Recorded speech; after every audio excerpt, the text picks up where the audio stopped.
जय मार्कंडे महादेव। हर हर महादेव।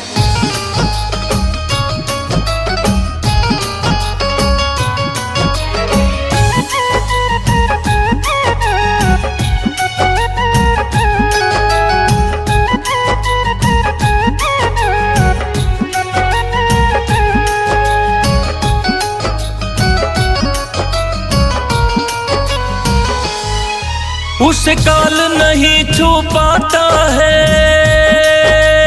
हो, उसे काल नहीं छू पाता है। महाकाल से लौ जो लगाया, एक बाल भगत को शिव ने मार्कंडे ऋषि बनाया। एक बाल भगत को शिव ने मार्कंडे ऋषि बनाया।